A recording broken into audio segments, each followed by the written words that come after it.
I know I got excited about this build. It's a build for the Chris Kyle Foundation. It's actually called American Valor Foundation, but it is Chris Kyle's foundation, his family. I was really excited about this build, and as soon as I got the material in, I started on it. So the cart is done. That's where the pit is going to be sitting on. I'm going to do something a little bit different this time around. You know, most people do pipe, but I want to be different this time. I'm going to do an octagon style pit. It'll be an offset smoker. So I jumped the gun, made the cart already. Maybe on the next pit I'll do a video on how I did the cart. But so in order to do the octagon, you're going to use flat bar. In this case, I'm using 6-inch flat bar, 3/8 stick for the firebox. That's going to be holding all the heat. I wanted it to be a little bit thicker. The other side, the main chamber, and that, by the way, is going to be 2 foot long. The main chamber is going to be 3 foot long. It's 8-inch flat bar. It's 1/4 inch thick. This is kind of a layout of what it is actually going to be like. There's going to be your grill. We'll have a second rack that only goes halfway. And here you go. Octagon pits are nice because it's a lot more different. You know, pipe gets kind of boring to me after a while. So in order to do these octagons, it's a 45-degree every time. So if you're going to be doing a lot of the same thing over and over, it's best to do a jig.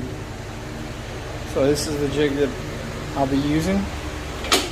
It is at 45 degree and it is perfectly square. So make sure we're not coming out unsquare at the end. So what we'll end up doing is going round and round, and I'll space this to be toward the ends touch. And actually what that does, you can see it on this side, is it creates a natural bevel. Once I get it lined up properly, right here will have a natural bevel, and that's what we'll be welding up. So it's just repetitive. We're gonna go ahead and get started on getting these put together. And this is part 1.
All right, so we got them all tacked up. The octagons are done. They're squared up. They're the way they're supposed to be. So now we got to cut the end caps.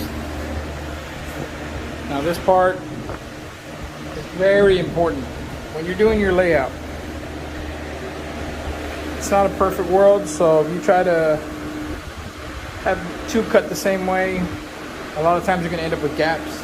You're going to have to fill in, or you're going to have a lot to grind off the edge if it's overlapping too much. So always mark them. This is side A, so that's telling me that plate right there is going to go to side A, and the two A's are going to line up. So that's telling me A side is going to be this edge here, and it's going to be inside. Okay. Same thing with this one. I don't know if you can read it down there, but B inside. So I know which plate goes to which side. Same thing over here with the main chamber. The C side, it's marked on the inside.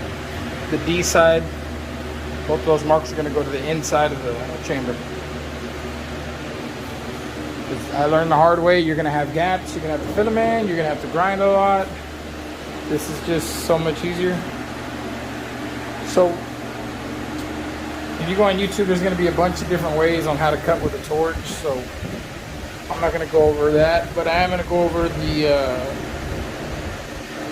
steps I use to cut.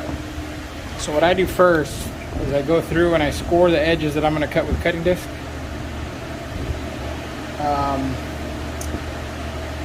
These are about a 16th maybe thick, probably not even that, a little bit less than a 16th. So what I do is I go through and I score the edge. Because while you're cutting, sometimes the rust, flakes, stuff like that will pop off and you can lose your line. So I don't go very deep, I just score it. And that way my line doesn't get erased.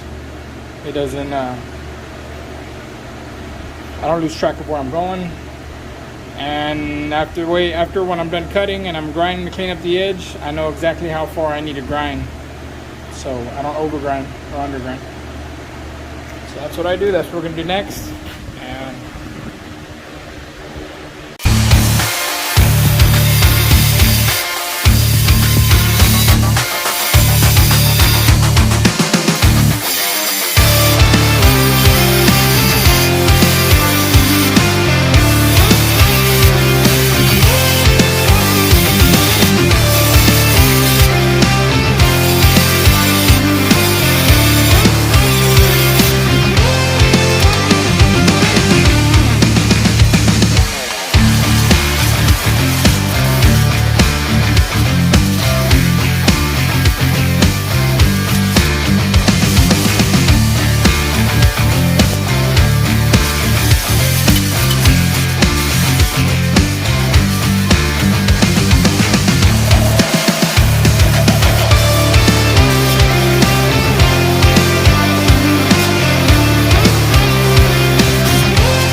Alright, so I got them all tacked up, prepped for welding. They're already grinded flush. Like I was saying before, you're going to have a natural bevel right here. I did mark this. I'm going to have this section cut out, so a smokestack would be coming out of there. So I marked do not weld. Always mark your doors, where your doors are going to be at. I got into a groove last time listening to my music welding, and I ended up welding this strip. I had to cut it out. It was a pain. So mark your doors first before you start welding. Doors are marked. I'm not going to weld this down here because it's going to end up being a door. But other than that, it's prepped and ready to go. Next, the next part will be welding it out and working on the smokestack.